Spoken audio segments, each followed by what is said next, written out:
할렐루야. 오늘도 주의 전을 찾은 우리 모든 성도님들이 성찬에 임할 때에 우리를 위하여 살 찢기시고 피 흘려주신 우리 예수님을 기념하고 기억할 수 있기를 주의 이름으로 축원합니다. 축원합니다. 저는 3주 전에 오늘 이 본문으로 하나님의 은혜를 헛되이 받지 말자라고 하는 제목으로 말씀을 드린 바가 있습니다. 기억하시나요? 그때 하나님의 은혜를 헛되이 받지 말자라고 했던 말씀 가운데 미처 다 말씀드리지 못했던 내용, 특별히 오늘 성찬주의를 맞이해서 우리가 성찬에 임하는 우리의 신앙의 자세를 다시 한번 돌아보기 위해서 우리가 그때 다 다루지 못했던 말씀을 오늘 좀 나누고자 합니다. 오늘 본문은 사도 바울이 우리를 가리켜서 어떤 존재인가를 아주 간명하게 1절 상반절에서 이렇게 말씀해 주는데, 우리 한번 1절 상반절을 같이 봅니다. 우리가 하나님과 함께 일하는 자로서 너희를 권하노니. 바울은 우리 믿는 성도들 그리스도인을 가리켜서 어떻게 우리의 존재를 규명하는가? 하나님과 함께 뭐 하는 자라고요? 일하는 자. 여러분, 이건 엄청난 표현이지요. 다시 말하면 하나님과 함께 일하는 자를 간단하게 표현한다면 하나님의 동역자라는 것입니다. 바울은 이렇게 우리를, 성도들을 그렇게 규정하고 있습니다. 사실 이 말씀 자체가 어떤 사람에게는 굉장히 부담이 되고 짐으로 느껴질 수가 있는 겁니다. 나 한 사람도 내가 가누지 못하는데, 내 몸 하나도 내가 어찌할 수 없는데, 내가 어떤 사람이 되지 못하는데 하나님의 동역자라 부담스럽게 느끼는 그런 사람들이 많이 있을 것입니다. 여러분, 우리가 우리 자신들을 되돌아보면 어떤 존재입니까? 늘 우리는 부족하고 허물이 많고 실수가 많고, 또 아침 저녁으로 우리의 마음은 늘 바뀌게 되고, 심지어는 내 안에는 이기심과 또는 탐욕이 있고, 절제하지 못하고 인내하지 못하는 내 연약함이, 내 허물들이 내 안에 있는데 어찌 나 같은 사람이 하나님의 일을 함께 하는 자로, 내가 동역자로 살아갈 수 있다는 것일까? 부담을 느끼거나 또한 불편함을 느끼는 사람들이 있을 것입니다. 그럴 수 있어요. 그러나 내 연약함에 상관없이, 내가 부족하고 약점이 많고 실수가 많음에도 불구하고, 그럼에도 불구하고 우리 모두가 하나님을 믿는 자라면 우리는 이제는 하나님과 함께 일하는 자, 즉 하나님의 동역자임을 저와 우리 모두는 믿고 고백하고 살기를 주의 이름으로 축원합니다. 여러분, 이건 굉장히 중요한 고백이에요. 하나님은 어떤 분이십니까? 우리가 하나님을 고백을 할 때 반드시 빼놓지 말아야 될 제1번의 고백이 있다면, 하나님은 이 우주 만물을 창조하신 분, 이 고백이 우리의 삶 가운데 늘 있어야 돼요. 오늘도 우리가 예배 가운데 사도신경을 통하여서 제일 먼저 고백했던 고백의 내용 가운데 하나님이 어떤 분인가 고백했지 않습니까? 하나님은 전지전능하신 분, 그런데 그분은 이 우주 만물을, 천지를 뭐 하신 분이에요? 창조하신 분. 이 우주 만물을 창조하셨음을 우리가 늘 고백하고 사는 것, 이것이 우리 모든 성도들의 신앙의 고백이어야 한다는 거예요. 그런데 무엇보다도 하나님이 이 우주 만물을 창조하실 때 인간에 대해서만큼은 특별하게 창조했는데, 그 특별함이 무엇입니까? 하나님의 형상으로 우리를 창조하셨다라는 거예요. 어떤 다른 피조물에게는 없는, 어떤 짐승에게는 찾아볼 수 없는 하나님의 형상, 이마고 데이, 이 하나님의 형상으로 우리를 창조했다라고 하는 것이 아주 특별한 창조라는 거지요. 그렇다면 사랑하는 성도 여러분, 하나님은 왜 우리를 하나님의 형상으로 창조했느냐라는 거지요. 여기에 대한 대답은 분명하게 두 가지로 나누어지지요. 첫 번째로는 하나님은 우리를 당신의 형상으로 창조했다고 하는 것은 우리와 친밀한 관계를 이루기 위해서 하나님께서 특별히 인간을 하나님의 형상으로 창조하신 거예요. 여기에서 이 하나님의 형상이라고 하는 것은 우리가 어떤 외형적인 하나님의 모양을 닮았다라는 것이 아니라 하나님이 가지고 계신 속성, 하나님이 가지고 계시는 성품, 예를 들면 하나님은 사랑이시고, 하나님은 진리이시고, 하나님은 거룩이시고, 하나님은 정의이시고, 공의로우신 분, 하나님은 선하신 분, 이러한 하나님의 속성을 우리 모두가 뭐 했다고요? 닮았다는 거예요. 그리고 너희들은 나와 같이 이러한 닮은 삶을 통하여서 나와 더불어 교제하기를 원하고, 우리 하나님이 우리와 사귀기를 원하고, 그 사귐 속에 깊은 교제로 나아가도록 하기 위해서 서로 마음이 마음끼리 통하고 생각이 생각대로 통할 수 있도록 하나님의 형상으로 우리를 빚으셨다라는 거예요. 그런 면에서 우리는 그냥 일반적인 피조물과는 구별되어 있는 아주 특별한 존재라고 하는 거지요. 그래서 하나님은 우리와 사귀기 위해서 끊임없이 우리 인간에게 찾아오시는 분. 여러분, 아담이 범죄했을 때부터 하나님은 인간에게 찾아와요. 아담아, 네가 어디 있느냐? 하나님이 찾아오십니다. 갈대아 우르의 우상의 문화 가운데 사는 아브라함에게 찾아오시면서 아브라함아, 아브라함에게 찾아오셔요. 모세야, 광야에서 40년 동안 허랑방탕한 삶을 사는 것 같은 그러한 노인 모세에게 80세 되던 어느 날에 하나님은 모세야 하고 찾아오세요. 끊임없이 하나님은 하나님의 백성을 향하여 찾아오시는 분, 베드로에게 찾아오시고 바울에게 찾아오시는 분. 이게 뭐예요? 하나님이 우리를 하나님의 형상으로 창조하셔서 끊임없이 인간들과 교제하기 위해서, 사귐을 이루기 위해서 하나님은 이와 같이 우리에게 찾아오시는 분이라고 하는 거지요.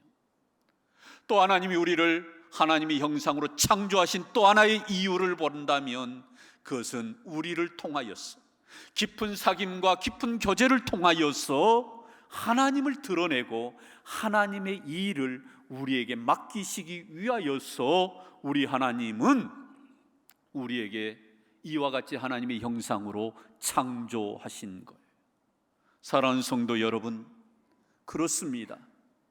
하나님께서 우리에게 끊임없이 다가오시고 친밀한 교제를 이루시는 것은 그 사귐과 그 교제를 통해서 더 깊은 관계 속에서 하나님의 일을 우리 세상 가운데서, 우리가 사는 이 세상 가운데서 드러내기 위해서, 하나님의 뜻을 수많은 사람들 가운데서 드러내기 위해서 하나님은 우리를 찾아오시고 그래서 만나 주시는 것이지.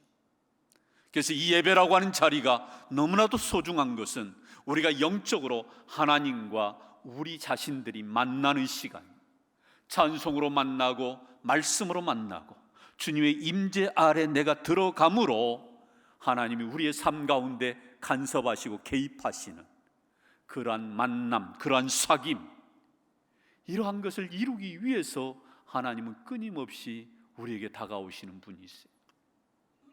그리고 우리에게 하나님의 일을 맡겨주셔서, 그래서 바울은 우리 그리스도인을 가르쳐서, 우리 성도들을 가르쳐서 우리는 하나님과 함께 뭐한 자라고요? 일하는 자. 그렇다면 사랑하는 성도 여러분, 우리는 지금 하나님과 무슨 일을 하고 계십니까? 하나님과 나는 지금 무슨 일을 하고 계시느냐, 그 말이에요. 바울이 우리를 가르쳐서 하나님과 함께 일하는 자라고 우리 그리스도인들을 그렇게 규정하셨다면 우리는 과연 내가 지금 하나님과 무슨 일을 하고 있느냐, 그 말이에요. 어느 누군가를 위해서 중보 기도를 하고 있다면, 어느 누군가에게 복음을 전하고 있다면, 어느 누군가를 섬기고 있다면 그 사람은 하나님과 함께 일하는 자입니다. 하나님의 동역자인 거예요. 그러나 우리가 하나님과 함께 일하지 못하고 있다면 여러분, 우리는 어떠한 삶을 살아가고 있느냐? 오늘 1절 하반절에 명확하게 이렇게 바울은 얘기합니다. 1절 하반절 같이 읽습니다. 하나님의 은혜를 뭐 하지 말라? 헛되이 받지 말라. 여러분, 이것은 사실 책망입니다. 엄중하게 우리에게 책망하는 말씀입니다. 그렇습니다. 이 하나님의 은혜가 얼마나 귀한 것인데, 그 은혜를 받은 자면 마땅히 하나님의 일을 하는 자로서, 하나님과 함께 일하는 자로서, 하나님의 동역자로 살아야 하는데, 그러하지 못하는 삶을 가르쳐서 하나님의 은혜를 헛되이 받지 말라라고 우리에게 징계의 말씀, 충고의 말씀, 책망의 말씀을 하고 있는 거예요. 우리가 교회에서 가장 자주 듣는 용어 가운데 하나가 은혜이지요. 히브리 말로는 이 은혜는 참으로 귀한 용어입니다. 또 헬라어 말로도 이 은혜는 너무나도 귀한 말입니다.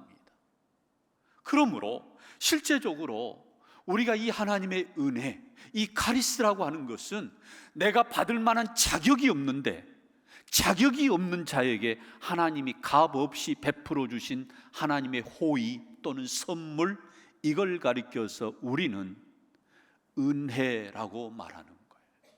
은혜. 받을 자격이 없어요. 그런데 하나님이 그 사람에게 거저 주시는 하나님의 호의, 하나님의 선물, 이걸 은혜라고 말하지. 그런데 우리가 이 하나님의 은혜를 말할 때 가장 중요하게 여기는 가장 큰 은혜가 뭐예요? 저와 우리 모두가 예수 그리스도를 통하여 뭐함을 얻었어요? 구원함을 얻었어요. 여러분, 이 은혜는 가장 큰 은혜인 것입니다. 그래서 에베소서 2장 8절에서 일찍이 바울은 우리에게 이렇게 말씀해요. 우리 한번 에베소서 2장 8절 같이 고백합니다. 너희는 그 은혜에 의하여 믿음으로 말미암아 구원을 받았으니 이것은 너희에게서 난 것이 아니요 하나님의 뭐라고요? 선물이라. 우리가 하나님의 은혜로 말미암아 사실 구원함을 얻었어요. 그런데 그 구원을 우리가 믿음으로 고백하는 거지요. 예수님이 나를 위해 십자가에 달려 죽으신 것을 우리가 믿음으로 고백하면 우리가 구원함을 받게 되는 것이죠. 그런데 이 구원함을 얻었던 이 자체를 받아들이는 이 믿음이라고 하는 것이, 내가 이 믿는 이 믿음이라고 하는 것이 내가 이해력이 좋아서, 내가 깨달음이 깊어서, 그래서 받아들여서, 그래서 아하, 나를 위해서 구원하셨구나 받아들이는 것이 아니라, 믿어지도록 믿음을 우리에게 불어넣어 주시는 분이 하나님이요, 그 믿음 자체가 하나님의 선물이라고 말씀해 주고 있어요. 사랑하는 성도 여러분, 우리가 신앙생활하면서 가장 힘든 것 중에 하나가 믿어지지 않는 것 때문에 힘들어요. 사실 여기에서 믿음 있는 자와 믿음이 없는 자가 대별되는 거예요. 크게 구분되는 겁니다. 2000년 전에 이 땅에 오신 예수님이 믿어진다. 그것은 정말 하나님의 은혜인 거예요. 하나님이 보이지 않는 영적인 존재이신데 그분이 존재하는 것을, 이 우주 만물을 그분이 창조하신 것을 믿어진다. 이게 뭐예요? 믿음이라는 것. 이것이 하나님의 은혜라는 거예요.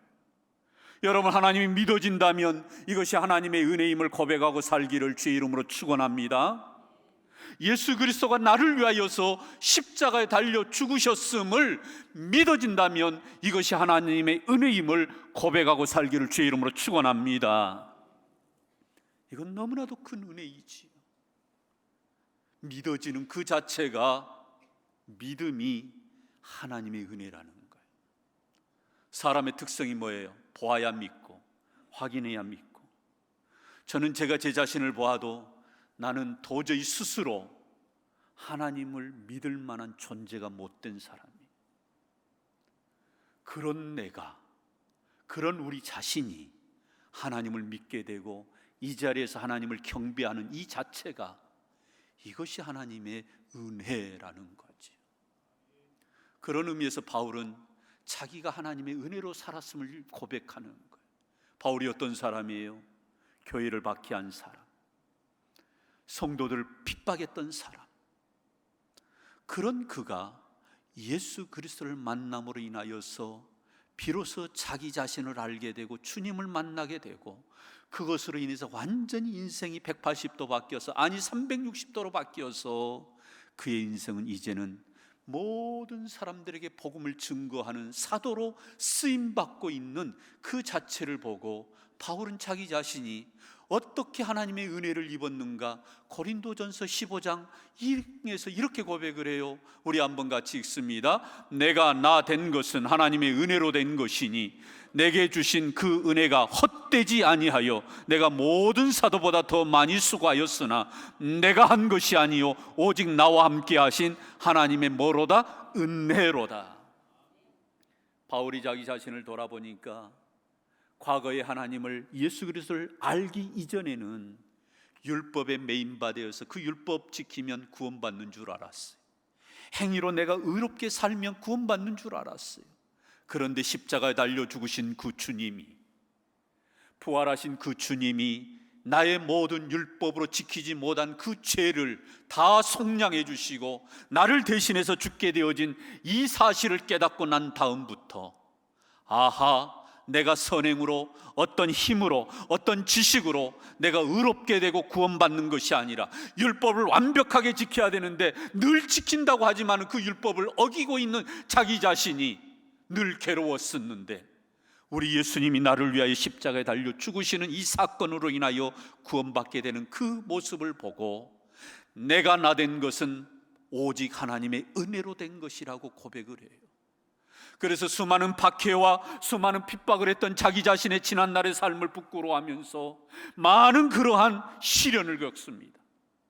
감옥에도 갇히고 강도의 위험을 만나고 신의 위험도 만나고 바다의 위험도 만나는 그러한 가운데서도 자기가 기꺼이 그러한 모든 위험을 감수하고 받아들이는 것은 모든 사도보다 더 많이 수고한 이유는 내가 나 된 것이 하나님의 은혜로 된 것이기에 기꺼이 바울은 그것을 받아들이면서 하나님의 은혜 아래 사는 삶, 하나님의 은혜를 헛되이 받지 않으려고 몸부림치는 신앙의 삶을 살았던 인물, 그가 바로 누구예요? 바울이에요. 그러면서 고린도 교회를 바라보니까 이 하나님의 은혜를 소멸하고 사는 거예요. 고린도 교회가 하나님의 은혜를 귀한 것으로 여기고 살아야 하는데 이 하나님의 은혜를 헛되이 받고 살아가는 거예요. 그래서 제가 3주 전에 말씀드렸던 내용 가운데 두 가지가 있었죠. 하나는 예수 그리스도의 복음을 증거했는데 고린도 교회가 시간이 지나면서 그 복음을 받지 않고 다른 복음, 즉 다시 말하면 거짓 선지자들이, 거짓 교사들이, 이단들이 전해주는 그 복음을 받아들이고 사는 삶을 사는 것을 보고 너희들은 하나님의 은혜를 헛되이 받는 자라고 지적합니다. 뿐만 아닙니다. 하나님께서 우리와의 관계가 멀어졌어요. 죄로 인하여서 우리가 멀어졌습니다. 그래서 하나님은 끊임없이 우리를 찾아오시는 분이신데 우리와 더불어 사귐을 갖고 하나님이 우리와 교제하기를 원하시는데 이 죄 때문에 우리가 하나님과의 관계가 깨어지고 하나님으로부터 우리가 멀어지게 되어지는 이 상태에서 하나님과 우리를 화목하게 하려고 예수 그리스도를 이 땅에 보내어 주셔서 마침내 예수님의 십자가의 죽음을 통해서 우리 모두를 하나님과 다시금 친밀한 관계로, 화목의 관계로 회복을 시켜주어서 이 은혜를 너희들이 입었는데 하나님이 아닌 것을 붙들고 예수 그리스도의 가르침을 떠나서 사는 이들이 나중에는 어떤 모습을 보입니까?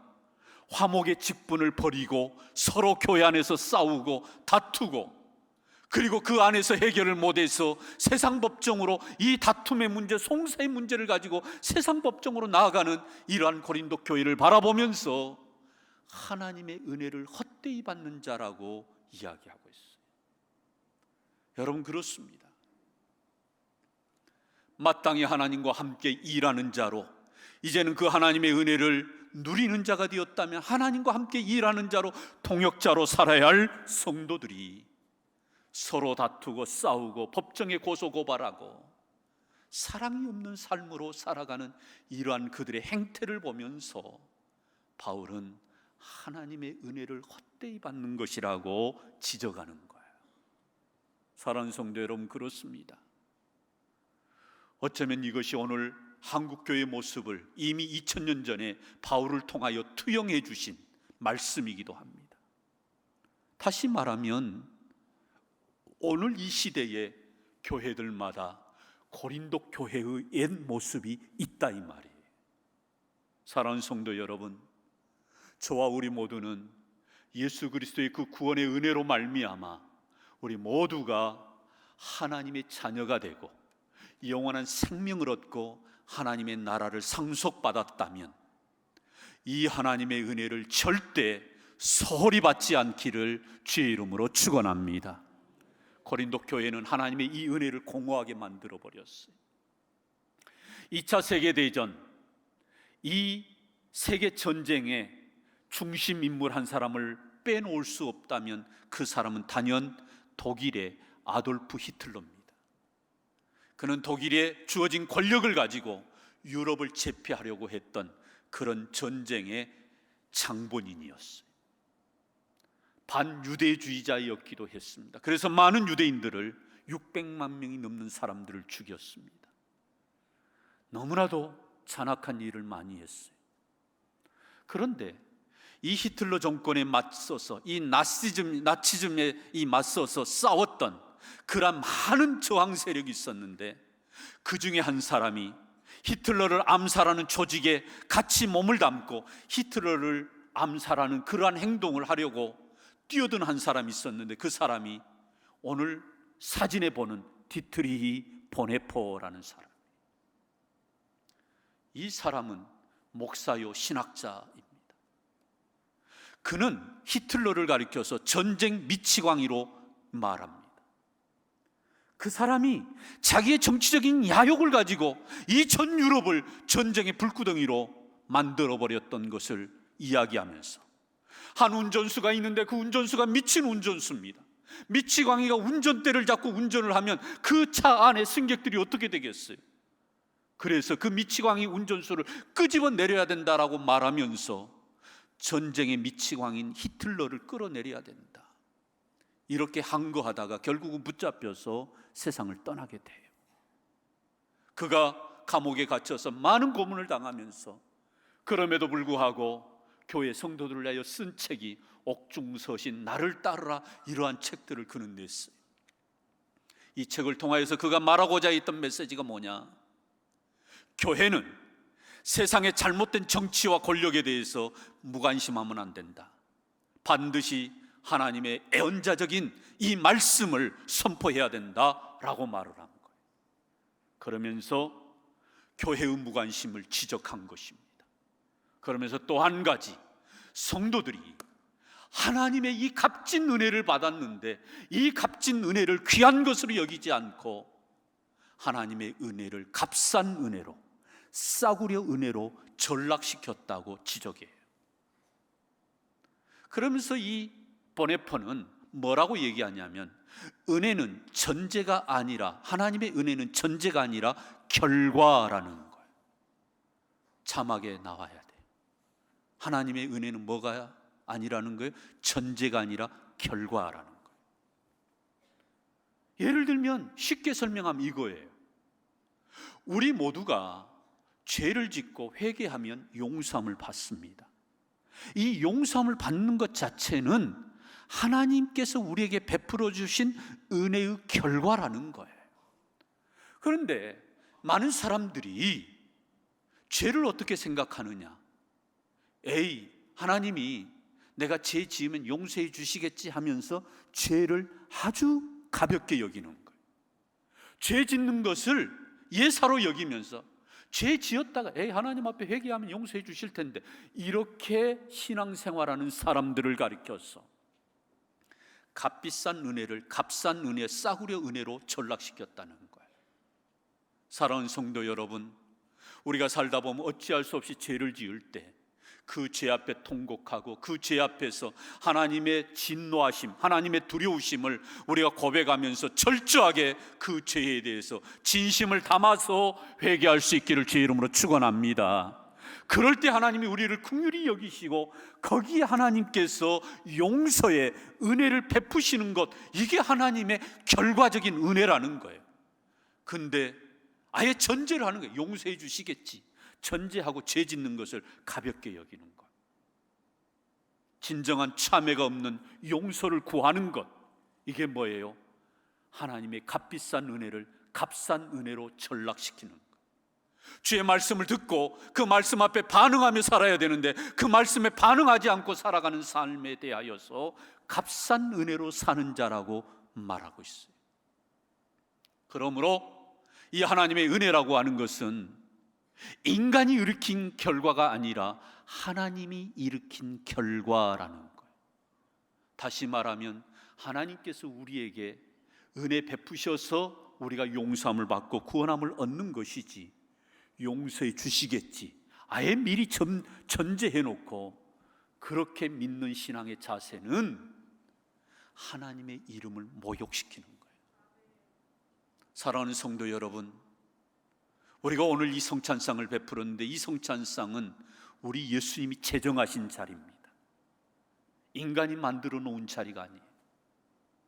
왜 이 성찬상을 우리 예수님이 제정하셨어요? 우리를 위하여 베풀어 주신 하나님의 사랑, 하나님의 은혜를 헛되이 받지 않는 삶을 살라라고. 그래서 너희들이 내 살을 상징하는 이 떡을 받을 때에, 내 피를 상징하는 이 잔을 받을 때에 너희들은 나를 뭐하라? 기념하라는 거예요. 내가 너희들을 위해서 죽었다라고 말씀하는 거죠. 하나님은 우리를 구원하기 위해서 엄청난 값을 지불하신 거예요. 그러기 때문에 이걸 결코 잊어서는 안 된다는 것입니다. 그런데 우리가 왜 거저받았습니까? 왜 값없이 이 구원의 은총을 거저받았어요? 우리가 하나님이 엄청난 값으로 지불하신 이 구원의 은총에 우리도 그 상응하는 값을 지불해야 되는데 그 지불할 능력이 우리 안에 없기 때문에, 내가 도저히 내 죄값을 지불할 능력이 없기 때문에 하나님은 당신의 아들 독생자를 우리에게 십자가에 달려 죽게 하는 이 엄청난 값을 지불하신 거예요. 그래서 우리 예수님 뭐라고 마지막에 외치셨습니까? 다 이루었다. 무슨 뜻이에요? 테텔레스타이, 내가 너희들의 죄값을 완불했다, 그 뜻이에요. 그냥 무심코 내던진 의미 없는 말이 아니라 우리의 엄청난 죄값, 어떠한 것으로 지불할 수 없는 이 죄값을 우리 예수님을 십자가에 달려 죽게 하실 만큼 하나님은 우리를 사랑하셨고 끊임없이 우리하고 교제하기를 위해서 다가오신 하나님께서 이와 같이 이 일을 이루셨어요. 그렇다면 사랑하는 성도 여러분, 이 은혜를 받은 자답게 저와 우리 모두는 이 은혜를 귀한 것으로, 값진 은혜로 우리가 늘 고백하고 살기를 주의 이름으로 축원합니다. 이 은혜 앞에 반응하는 삶이 뭐겠어요? 하나님과 함께 뭐하는 자라고요? 일하는 자. 그래서 우리는 동역자라는 거예요. 그러므로 사랑하는 성도 여러분, 늘 교회를 나오실 때 성전 문지방만 밟고 왔다 갔다 하는 신앙에서 우리는 한 단계 올라가야 돼요. 섬기는 자리, 헌신하는 자리, 하나님의 일을 하는 그러한 장소에서 저와 우리 모두가 하나님의 동역자로 하나님의 은혜를 귀히 여기고 살아가는 우리 온 무등의 권속들이 되기를 주의 이름으로 축원합니다. 축원합니다. 은혜로우신 아버지 하나님 감사합니다. 나 같은 사람을 죄로 인하여 죽을 수밖에 없는 사람을 우리 하나님 구원하여 주시고, 이 구원뿐만 아니라 우리의 일상에서 수많은 사건과 사고 속에서 우리를 보호하시고 지키시고 인도하여 주신 이 하나님의 은혜를 우리가 값진 은혜로 알고 우리가 늘 하나님의 은혜 앞에 반응하며 살아가는 주의 백성들이 되게 하여 주시옵소서. 예수님 이름으로 기도드리옵나이다. 아멘. 우리 찬송 310